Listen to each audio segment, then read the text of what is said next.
Welcome back to tea సాట్. నేను మీ Phaneeshwar sir. Group 1కు సంబంధించినటువంటి భారత ఆర్థిక వ్యవస్థలు, ఇండియన్ ఎకానమీ అనేటువంటి దాని గురించి మనం డిస్కస్ చేస్తున్నాం. అందులో పబ్లిక్ ఫైనాన్స్ అనేటువంటి టాపిక్ గురించి మనం మాట్లాడుతున్నాం. గత ఎపిసోడ్లో చూసినట్లయితే రాజా చెల్లయ్య కమిటీ సంబంధించినటువంటి నివేదికలు చూసాం. ఆ రాజా చెల్లయ్య కమిటీ ఇచ్చినటువంటి నివేదికల్లో ప్రభుత్వం అనుసరించినటువంటి తీసుకున్నటువంటి చర్యలను కూడా చూసాం. ఇప్పుడు ఆ చర్యల్ని కంటిన్యూ చేస్తున్నాం. ప్రభుత్వం తీసుకున్నటువంటి చర్యల్ని కంటిన్యూ చేస్తున్నాం. ఇక 1996-97 నుంచి చూసినట్లయితే ప్రభుత్వం వారు మ్యాట్ అన్నటువంటి దాన్ని ప్రవేశపెట్టడం జరిగారు. సో మినిమం ఆల్టర్నేటివ్ ట్యాక్స్ అని అంటున్నారు. దీన్ని కూడా మనం డిస్కస్ చేసుకున్నాం. సో అదేవిధంగా చూసినట్లయితే 5 సంవత్సరాల ట్యాక్స్ హాలిడేని కూడా ప్రభుత్వం ప్రకటించింది. అంటే 5 సంవత్సరాలు ట్యాక్స్ కట్టించుకోకుండా 5 years ట్యాక్స్ హాలిడే అన్నటువంటి దాన్ని కూడా ప్రభుత్వం ఈ 96-97లోనే ప్రకటించడం అన్నటువంటిది జరిగింది. ఆ తర్వాత మనం గమనించినట్లయితే ఎక్సైజ్ డ్యూటీలో కూడా పునర్వ్యవస్థీకరణ అన్నటువంటి దాన్ని చేశారు. అంటే ఈ ఎక్స్చేంజ్ హిస్టరీలో కూడా రీఫార్మ్స్ తీసుకొచ్చి పునర్వ్యవస్థీకరణ అన్నటువంటి దాన్ని చేసి దీనిలో భాగంగా సెన్వాట్ సేన్వాట్ అన్నటువంటి దాన్ని తీసుకురావడం అన్నటువంటి జరిగింది. దీనిలో భాగంగా చూసినట్లయితే సేన్వాట్ను ప్రవేశపెట్టారు. ఇక ఈ రాజా చెల్లయ్య గారి సిఫార్సు మేరకే 94-95 నుంచి ఈ సేవా పన్నును కూడా తీసుకురావడం అన్నటువంటి దాన్ని పెట్టారు. సేవా పన్నును కూడా 1994లో ప్రవేశపెట్టడం అన్నటువంటి జరిగింది. సో ఇది ప్రభుత్వం తీసుకున్నటువంటి చర్యలు. ఇక ఆ తర్వాత చూసినట్లయితే శ్రీ విజయ్ కేల్కర్ గారు ఉన్నారు. వీరిని కూడా పన్నులకు సంబంధించినటువంటి అంశాలను పరిశీలించడానికి వీరి అధ్యక్షతను కూడా ప్రభుత్వం వారు ఒక కమిటీ అన్నటువంటి దాన్ని నిర్ణయించడం జరిగారు. ఈ కమిటీని ప్రత్యక్ష పన్నుల అధ్యయనానికి ఏర్పాటు చేశారు. కేవలం డైరెక్ట్ ట్యాక్స్ని అనలైజ్ చేయడం కొరకు వేసినటువంటి committee Vijay Kelkar committee. So ప్రత్యక్ష పన్నులను డైరెక్ట్ ట్యాక్స్ అంటున్నాం. ప్రత్యక్ష పన్నుల అధ్యయనానికి ఏర్పాటు చేయబడినటువంటి కమిటీ విజయ్ కేల్కర్. మరి విజయ్ కేల్కర్ సిఫార్సులను మనం ఒకసారి చూద్దాం. విజయ్ కేల్కర్ కమిటీ సిఫార్సులను ఒకసారి చూద్దాం. ఆదాయ పన్ను మినహాయింపు మొత్తాన్ని పెంచడం. ఆదాయ పన్ను యొక్క మినహాయింపు మొత్తాన్ని పెంచమని విజయ్ కేల్కర్ చెప్తున్నాడండి. ఆదాయ పన్ను విధింపు, పన్ను మినహాయింపు మొత్తాన్ని పెంచడం, ఇది ఒకటి. ఆ తర్వాత ఇంకోటి చూసినట్లయితే సర్ఛార్జీలు ఎత్తివేయడం. విజయ్ కేల్కర్ గారు ఏమంటున్నారయ్యా అంటే ఆదాయ పన్నుల మినహాయింపు మొత్తాన్ని పెంచండి, అదేవిధంగా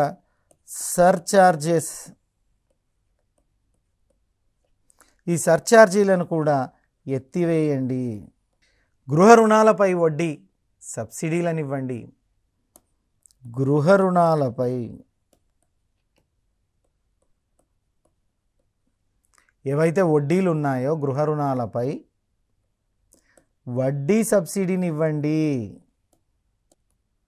ఇవి మన విజయ్ కేల్కర్ గారు ఇవ్వడం. సో చెప్పినటువంటి సిఫార్సు ఎవరి సిఫార్సులు అయ్యా అంటే కేల్కర్ అంటున్నారు. విజయ్ కేల్కర్ పన్ను సంస్కరణల కమిటీ.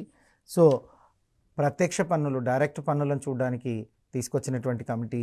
ఈ కమిటీలో మొదటి అంశం ఏం చెప్తుందయ్యా అంటే ఈ కమిటీ సిఫార్సులో ఆదాయ పన్ను మినహాయింపు మొత్తాన్ని పెంచడం, రెండోది సర్ఛార్జీలను ఎత్తివేయడం, మూడోది గృహ రుణాలపై వడ్డీని సబ్సిడీని ఇవ్వడం. ఇక నాలుగోది చూసినట్లయితే కార్పొరేషన్ పన్ను రేటును 35% నుంచి 30కి తగ్గించడం అన్నటువంటిది. సో విజయ్ కేల్కర్ కూడా ఏం చెప్తున్నాడయ్యా అంటే కార్పొరేట్ ట్యాక్స్ తగ్గించండి. కార్పొరేషన్ పన్ను ఏదైతే ఉందో ఈ కార్పొరేషన్ పన్నును 35% నుంచి 30%కి తగ్గించండి. కార్పొరేషన్ పన్ను రేటును 35% నుంచి 30% తగ్గించడం. సంపద పన్నును రద్దు చేయండి, సంపద పన్నును రద్దు చేయండి. ఇది వెరీ వెరీ ఇంపార్టెంట్. సో సంపద పన్నును రద్దు చేయమని చెప్పినటువంటి కమిటీ ఏది? విజయ్ కేల్కర్ కమిటీ. సంపద పన్నును రద్దు చేయమని సూచించిన కమిటీ ఎవరు? విజయ్ కేల్కర్. ఇక కనీస ప్రత్యామ్నాయ పన్ను మ్యాట్ని కూడా రద్దు చేయమని చెప్తూ ఉన్నారు. సో మ్యాట్ని మినిమం ఆల్టర్నేటివ్ ట్యాక్స్ మ్యాట్, కనీస ప్రత్యామ్నాయ పన్ను మ్యాట్ని రద్దు చేయండి.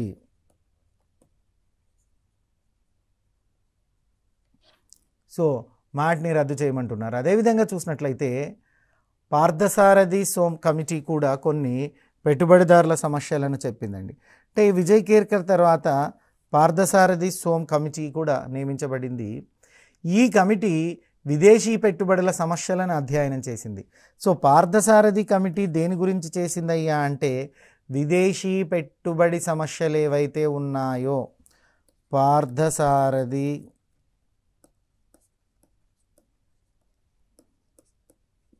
కమిటీ. సో ఈ పార్థసారథి కమిటీ అన్నటువంటిది ఏం చేసిందయ్యా, ఏం చేస్తుందయ్యా అంటే విదేశీ పెట్టుబడిదారుల సమస్యలను అధ్యయనం చేసి యాంటీ అవాయిడ్నెస్ ట్యాక్స్ అంటున్నారు. సో యాంటీ అవాయిడ్నెస్ ట్యాక్స్ రూల్ అన్నటువంటి రూల్ను కనీసం 3 సంవత్సరాలు వాయిదా వేయమని సిఫార్సు చేయడం అన్నటువంటి జరిగింది. ఇక పన్ను సంస్కరణలు వివిధ కమిటీలు, అంటే పన్ను సంస్కరణల మీద వీరు కాకుండా ఇంకా ఏవైనా కమిటీలు వేసారో వాటి యొక్క ప్రాధాన్యతలను చూద్దాం. స్వాతంత్రం తర్వాత భారతదేశంలో పన్నుల వ్యవస్థలో లోపాలను సరిదిద్ది అనేక సంస్కరణలను ప్రవేశపెట్టడం జరిగింది.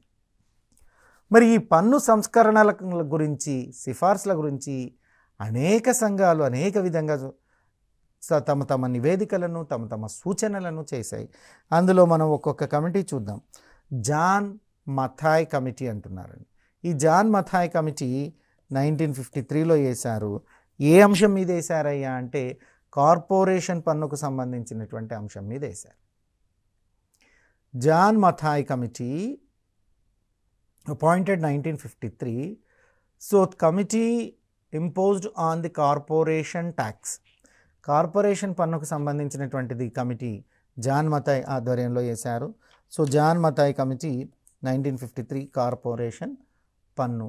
ఇక తర్వాత చూస్తే Kaldor committee, Nicholas Kaldor committee 1956 బహుమతి, సంపద, వ్యయము, మూలధన ఆదాయంపై పన్నులు, మరణ సుంకము, ప్రభుత్వానికి అదనపు రాబడిని సూచించినటువంటి కమిటీ ఏదయ్యా అంటే ఖాల్దార్ కమిటీ. సో ఈ ఖాల్దార్ కమిటీ ఏం చేస్తుందయ్యా అంటే ఎన్ని అంశాలు చెప్తుంది? బహుమతి సుంకాన్ని రికమెండ్ చేసింది, సంపద, వ్యయము, మూలధన ఆదాయాలపై పన్నులు, మరణ సుంకము ప్రభుత్వానికి అదనపు రాబడిని సూచిస్తుంది అని తెలియజేసినటువంటి కమిటీ ఏంటయ్యా అంటే ఖాల్దార్ కమిటీ అంటున్నారు. ఇక మూడోది చూసినట్లయితే మహావీర్ త్యాగి కమిటీ కూడా ఉంది. దీన్ని 1958లో వేయడం అన్నటువంటిది జరిగింది. మొట్టమొదట జాన్ మథాయ్ కమిటీ చూసినట్లయితే ఇది అందరికన్నా ముందుగానే తీసుకురాబడింది. 53లో దీన్ని తీసుకొచ్చారు. 1953లో జాన్ మథాయ్ కమిటీ ఎప్పుడు తెచ్చారండి? 53లో తెచ్చారు. జాన్ మథాయ్ కమిటీ తర్వాత చూసినట్లయితే సో ఖాల్దార్ కమిటీ అన్నటువంటిది ఉంది. ఖాల్దార్ కమిటీ, ఈ ఖాల్దార్ కమిటీ ఎప్పుడు వచ్చిందయ్యా అంటే మనం ఈ ఖాల్దార్ కమిటీని చూసినప్పుడు ఈ ఖాల్దార్ కమిటీ 1956వ సంవత్సరంలో రావడం జరిగింది. ఇక మహావీర్ త్యాగి అన్నటువంటిది 58లో వచ్చింది. మహావీర్ త్యాగి, ఈ మహావీర్ త్యాగి కమిటీ 1958లో రావడం అంటూ జరిగింది. ఇక ఈ మహావీర్ త్యాగి కమిటీ ఎందుకు వచ్చిందయ్యా అంటే పన్నుల ఎగవేతను ప్రత్యక్ష పన్నుల, మహావీర్ కమిటీ ప్రత్యక్ష పన్నులను పరిశీలించడానికి వచ్చింది. తర్వాత చందా కమిటీ ఈ చందా కమిటీ పన్ను ఎగవేత నిరోధకాలను సూచిస్తుంది. పన్ను ఎగవేత నిరోధకాలను సూచిస్తుంది. ఇది 1964లో వచ్చింది. సో చాందా కమిటీ దేన్ని సూచిస్తుందయ్యా అంటే పన్ను ఎగవేతదారుల నిరోధానికి సూచనలు చేస్తుంది. పన్ను ఎగవేతదారుల నిరోధానికి సూచనలు చేయడం అన్నటువంటిది జరిగింది. ఇవి ఇంతవరకు ఈ పన్ను సంస్కరణల మీద వేసినటువంటి కమిటీలను చూసినట్లయితే John Mathai committee 1953, Khaldar committee 1956, Mahavir Tyagi committee 1958, Chanda committee 1964. So ఈ తేదీలలో ఈ కమిటీలన్నింటినీ కూడా నియమించడం అన్నటువంటిది జరిగింది. ఇక భూతలింగం కమిటీ 1967లో వచ్చారు. ఇది పన్నుల విధానాలను ఆధునీకరించడానికి వేసినటువంటి కమిటీ. సో భూతలింగం కమిటీ ఇది ఏ సంవత్సరం వచ్చింది? 1967వ సంవత్సరం వచ్చింది. భూతలింగం కమిటీ 1967వ సంవత్సరం. భూతలింగం కమిటీ 1967వ సంవత్సరము పన్ను విధానాల ఆధునీకరణ అనేటువంటి అంశం మీద వేశారు. భూతలింగం కమిటీ చేసినటువంటి అంశం ఏంటి? పన్ను విధానాల ఆధునీకరణ. పన్ను విధానాల ఆధునీకరణ. పన్ను విధానాల ఆధునీకరణ అన్నటువంటి దాని మీద దీన్ని వేయడం అన్నటువంటిది జరిగింది.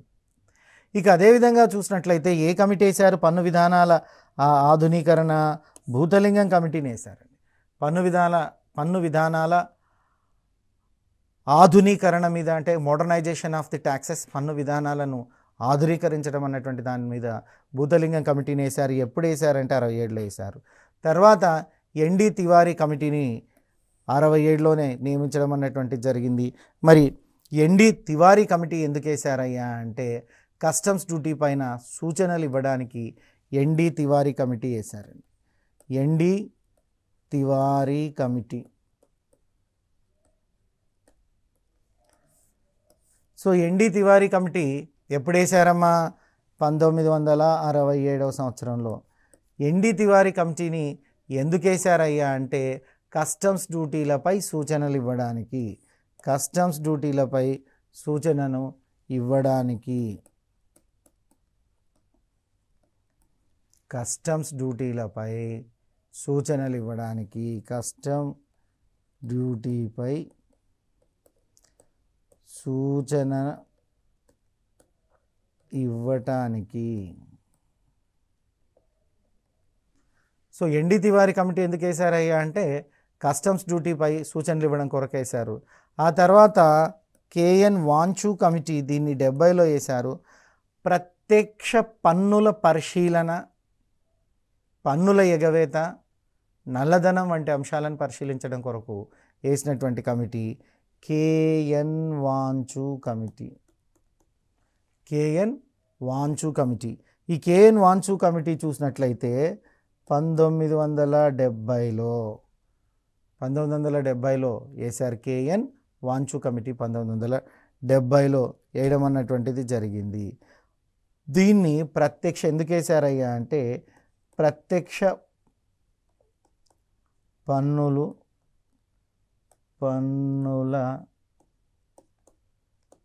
పరిశీలన.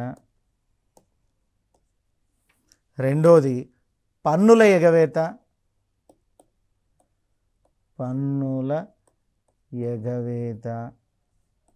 మూడోది నల్లధనం. పన్నుల ఎగవేత, నల్లధనం. సో కేఎన్ వాంచు కమిటీ 1970లో ప్రత్యక్ష పన్నుల పరిశీలనను అన్నటువంటి అంశం మీద వేసింది. వాంచు కమిటీ ఎప్పుడు వేశారు? 70లో వేశారు. ఎందుకు వేశారు? ప్రత్యక్ష పన్నులను పరిశీలించడం కొరకు. రెండోది పన్నుల ఎగవేతదారులను గుర్తించడం కొరకు. మూడోది నల్లధనం సమస్యను పరిశీలించడం కొరకు వేయడం అంటూ జరిగింది. భూతలింగం కమిటీ ఎందుకు వేశారండి? పన్నుల ఆధునీకరణని, పన్ను విధానాలను ఆధునీకరించడానికి. ఎన్డి తివారీ కమిటీ ఎందుకు వేశారండి అంటే కస్టమ్స్ డ్యూటీ పైన సూచనలు ఇవ్వడానికి ఎన్డి తివారీని వేశారు. ఇక కేఎన్ రాజ్ ఇది 72లో వేశారు. వ్యవసాయ ఆదాయం పై పన్ను కేఎన్ రాజును చూసినట్లయితే ఈ కేఎన్ రాజు 1972లో వ్యవసాయంపై పన్నును సూచించారు. వ్యవసాయ ఆదాయంపై పన్నును సూచించడం అన్నటువంటిది జరిగింది. వ్యవసాయ ఆదాయంపై పన్నును సూచించుటకు కేఎన్ రాజు కమిటీ 1972 సంవత్సరం. తర్వాత ఎల్కే జా కమిటీ 76-78 ఎక్సైజ్ సుంకం స్థానంలో మోడ్వాట్. సో మోడ్వాట్ని మాన్వాట్ని తీసుకురావడం, MAN మాన్వాట్. సో ఎల్కే జా ఆధ్వర్యంలో ఈ మోడ్వాట్ అనేటువంటి దాన్ని తీసుకొచ్చారు.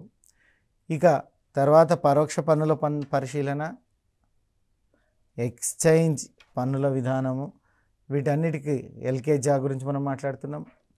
వ్యాట్ పరిధి, దిగుమతుల సుంకాలు, ప్రత్యక్ష పరోక్ష పన్నుల మధ్య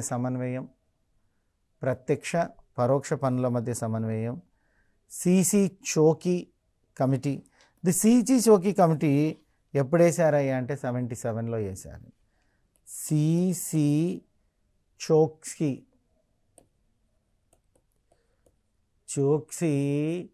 కమిటీ అన్నటువంటి దాన్ని వేశారు. సో సిసి చోక్సీ అనేటువంటి కమిటీని ఎప్పుడు వేశారయ్యా అంటే 1977. ఇది ప్రత్యక్ష పన్నుల సులభతరం మరియు హేతుబద్ధీకరణకు కొరకు వేశారండి. ఈ చోక్సీ కమిటీ ఎందుకు వేశారయ్యా అంటే ప్రత్యక్ష పన్నుల సులభతరం చేయడానికి,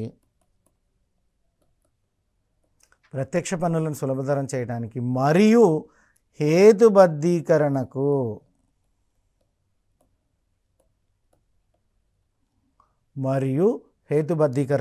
ఈ రెండు అంశాలను పరిశీలించడానికి ప్రత్యక్ష పన్నులను సులభతరం చేయటము మరియు ప్రత్యక్ష పన్నులను సులభతరం చేయటము మరియు హేతుబద్ధీకరించడానికి సింప్లిఫికేషన్ అండ్ రేషనలైజేషన్ ఈ సిసి చోక్సీ కమిటీని భారత ప్రభుత్వం వారు నిర్ణయించడం జరిగింది. ఇక రాజా చెల్లయ్య కమిటీ 91లో వేసినారు. అది తెలుసు, మనం ఈ రాజా చెల్లయ్య గారి కమిటీ గురించి క్లియర్గా చదువుకున్నాం, వాటి సిఫార్సులు ఏంటని. ఇక ప్రత్యక్ష పరోక్ష పన్నుల సంస్కరణలు, కేంద్ర స్థాయిలో సేవా పన్నును మరియు సెన్ వ్యాటును మరియు రాష్ట్ర స్థాయిలో వ్యాటును వీరే సూచించారు. ఇక రాజా చెల్లయ్య గురించి మనం ఆల్రెడీ చదువుకున్నాం. ఈ రాజా చెల్లయ్య గురించి మనం చూసినప్పుడు ప్రత్యక్ష పరోక్ష పన్ను సంస్కరణలు, ప్రత్యక్ష పరోక్ష పన్ను సంస్కరణలు. రెండోది చూసినట్లయితే కేంద్ర స్థాయిలో సేవా పన్నును, కేంద్ర స్థాయిలో సేవా పన్ను, కేంద్ర స్థాయిలో సేవా పన్నును. మూడోది చూసినట్లయితే సెన్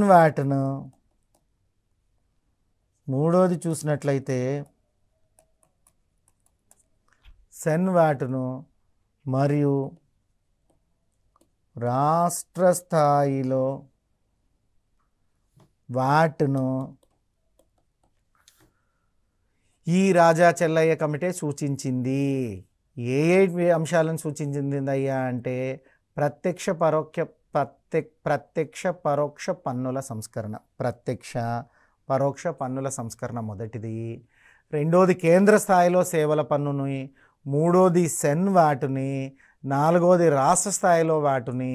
ఈ 4 అంశాలను మన రాజా చెల్లయ్య కమిటీ అన్నటువంటిది సూచించింది. ఇకపోతే రేఖీ కమిటీ దీన్ని 92లో వేశారు. సో రేఖీ కమిటీ అంటున్నారు. ఈ రేఖీ కమిటీ ఏం చెప్పిందయ్యా అంటే 1992 ఏ అంశం మీద వేశారయ్యా అంటే పరోక్ష పన్నులను పరిశీలించటానికి, పరోక్ష పన్నులను పరిశీలించడానికి దీనిని విధించడం అన్నటువంటిది జరిగింది. ఏ కమిటీ? రేఖీయ కమిటీ. ఏ సంవత్సరము? 92లో. గుర్తుపెట్టుకోండి, రేఖీయ కమిటీ 1992 పరోక్ష పన్నులు. రేఖీయ కమిటీ 1992 పరోక్ష పన్నులు. 3 పార్థసారథి ఫోమ్ సంఘం. దీన్ని 2001 సంవత్సరంలో 10వ ప్రణాళికలో పన్నుల సంస్కరణలకు చేయమనేశారు. పార్థసారథి అన్నటువంటిది ఎప్పుడు? 10వ ప్రణాళిక కాలంలో 2001లో వచ్చింది. ఇక పన్నులను టాస్క్ ఫోర్స్ 2022లో విజయ్ ఖేల్కర్ ప్రత్యక్ష పరోక్ష పన్నులకు సంబంధించినటువంటి సూచనలు ఇచ్చారండి. పన్నుల టాస్క్ ఫోర్స్ కమిటీకి 2002లో వేసినటువంటి టాస్క్ ఫోర్స్ కమిటీకి ఎవరు అధ్యక్షత వహించారయ్యా అంటే ఖేల్కర్ అధ్యక్షత వహించారు. ఈ ఖేల్కర్కి సంబంధించినటువంటి ప్రత్యక్ష పరోక్ష పన్నులకు సంబంధించిన దాన్ని సూచనలను ఇవ్వడం అన్నటువంటిది జరిగింది. పరోక్ష పన్నులకు సంబంధించిన సూచనలు. రాష్ట్రంలో జిఎస్టీ విలీనం చేయబడినటువంటి రాష్ట్రాలలో జిఎస్టీలలో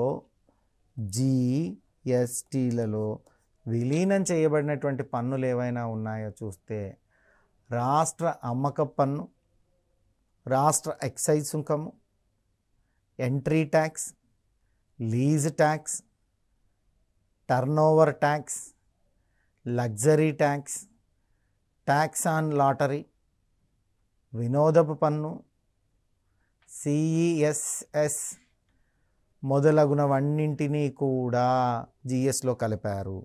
జిఎస్టీ అమలవుతున్న ఆక్రాయ్ ఎంట్రీ పన్ను విడివిడిగా కొంతకాలం కొనసాగవచ్చును.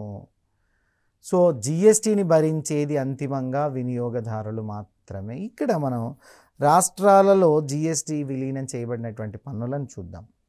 ఫస్ట్ రాష్ట్ర అమ్మకపు పన్ను. రాష్ట్ర అమ్మకం పన్ను జిఎస్టీలో చేర్చారండి. జిఎస్టీలో ఇది భాగమే, జిఎస్టీలో విలీనం చేయబడింది. రాష్ట్ర ఎక్సైజ్ సుంకం కూడా, రాష్ట్ర ఎక్సైజ్ సుంకము ఇది కూడా జిఎస్టీలో కలపబడింది. Entry tax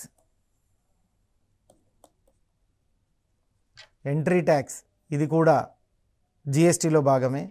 lease tax అద్దెకియడం, so ఈ లీజ్ ట్యాక్స్ కూడా, అద్దెలపై పన్ను, ఈ లీజ్ ట్యాక్స్ కూడా జిఎస్టీలో భాగమే. టర్నోవర్ ట్యాక్స్ ఈ టర్నోవర్ ట్యాక్స్ కూడా జిఎస్టీలో కలిసిపోయింది. లగ్జరీ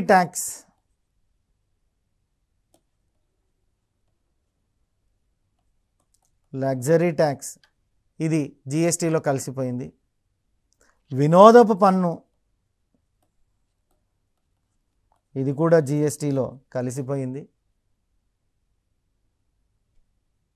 మరి అదేవిధంగా చూసినట్లయితే జిఎస్టీలో ఏమేమి కలిసాయి అన్నటువంటిది చూసినట్లయితే రాష్ట్ర అమ్మకం పన్ను, రాష్ట్ర ఎక్సైజ్ పన్ను, రాష్ట్ర అమ్మకం పన్ను, రాష్ట్ర ఎక్సైజ్ సుంకము, ఎంట్రీ ట్యాక్స్ ప్రవేశ పన్ను, lease tax, turnover tax, luxury tax, tax on lotteries, వినోదపు పన్ను, ఇవన్నీ కూడా జిఎస్టీలో కలపబడ్డాయి.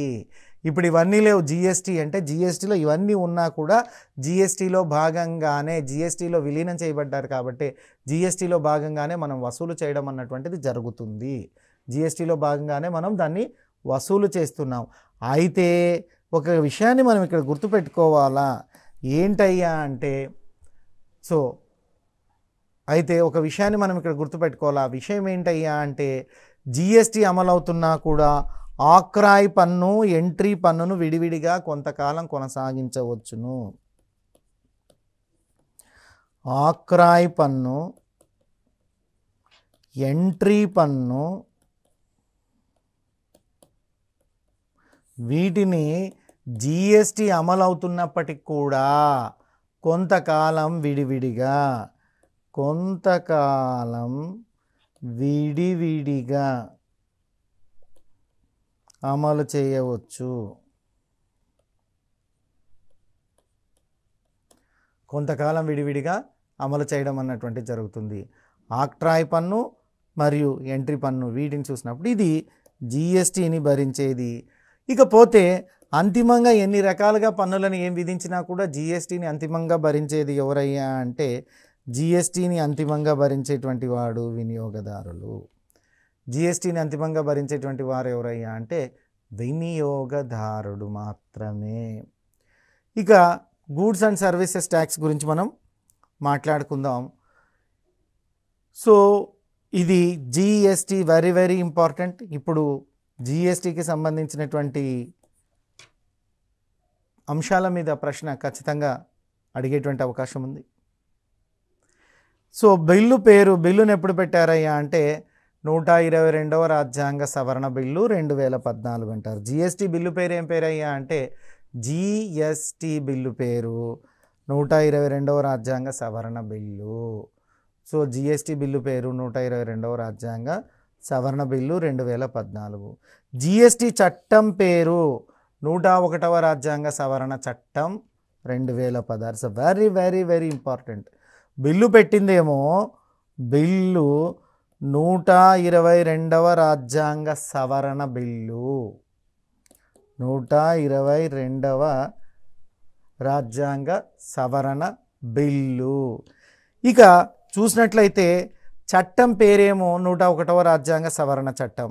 రాష్ట్రపతి ఆమోదం 8 సెప్టెంబర్ 2016లో. ఆమోదించిన రాష్ట్రపతి ఎవరు? ప్రణబ్ ముఖర్జీ. ఇక మనం ఈ ఎపిసోడ్లో ఏమేమి నేర్చుకున్నాం అన్నటువంటి దాన్ని ఒకసారి చూసినట్లయితే విజయ్ కేల్కర్ కమిటీ చూసాం. ఈ విజయ్ కేల్కర్ కమిటీ అనేటువంటిది ప్రత్యక్ష పన్నుల అధ్యయనానికి వేయబడినటువంటి కమిటీ అనేటువంటిది చూసాం. ఇక కార్పొరేషన్ పన్నుల దానికి కూడా చూసాం. పార్థసారథి కమిటీ ఏం చెప్తుందో చూసాం. సో తర్వాత చూసినట్లయితే పన్నుల సంస్కరణలు వివిధ కమిటీలు చూసాం. జాన్ మతాయ్ కమిటీ 1953 కార్పొరేషన్ పన్ను పైన, కాల్హార్ కమిటీ 1956 బహుమతి సంపద వ్యయం మూలధనాల పైన, చందా కమిటీ పన్ను ఎగవేత నిరోధక పైన, ND Tiwari committee customs duty పైన, అదేవిధంగా కేసీఎన్ వాంచు కమిటీ సో ప్రత్యక్ష పన్నులను పరిశీలించడానికి, భూతలింగం కమిటీ పన్ను విధానాలను ఆధునీకరించడానికి, సో కేఎన్ రాజ్ కమిటీ వ్యవసాయ ఆదాయాలపైన వచ్చేటువంటి పన్నులకు, సిసి చోక్సీ కమిటీ ప్రత్యక్ష పన్నులను సులభతరం చేయడం కొరకు, తర్వాత చూసినట్లయితే రేగి కమిటీ 1992 పరోక్ష పన్నుల విషయంలో, రాజా చెల్లయ్య కమిటీ సిఫార్సు చూద్దాం. ప్రత్యక్ష పరోక్ష పన్నుల సంస్కరణలు, కేంద్ర రాష్ట్ర స్థాయి సేవల పన్నులు, సెన్వాటు, రాష్ట్ర స్థాయిలో వాటు, అదేవిధంగా జిఎస్టీలో విలీనమైనటువంటి వాటిని చూసాం. సో రాష్ట్ర అమ్మకం పన్ను, రాష్ట్ర ఎక్సైజ్ సుంకము, entry tax, lease tax, turnover tax, luxury tax, tax on lottery, వినోద పన్ను, సిఈఎస్ఎస్లన్నీ కూడా జిఎస్టీలో కలిసాయి. ఇక జిఎస్టీ గురించి మనం మాట్లాడుకుంటున్నాం. జిఎస్టీ బిల్ ప్రవేశపెట్టింది 122వ రాజ్యాంగ సవరణ, యాక్సెప్ట్ చేసింది 101వ రాజ్యాంగ సవరణ చట్టం 2016. సో ఇంప్లిమెంటెడ్ ఇప్పుడు రాష్ట్రపతి ఎప్పుడు ఆమోదించారంటే 8 సెప్టెంబర్ 2016లో. ఆనాటి రాష్ట్రపతి ఎవరయ్యా అంటే శ్రీ ప్రణబ్ ముఖర్జీ గారు ఉన్నారు. ఇది నెక్స్ట్ ఎపిసోడ్లో మనం జిఎస్టీ గురించి క్లియర్గా చదువుకుందాం. నెక్స్ట్ ఎపిసోడ్లో మనం జిఎస్టీ గురించి చదువుకుందాం. Thank you. మీ Phaneeshwar sir, senior economy faculty from TSAT.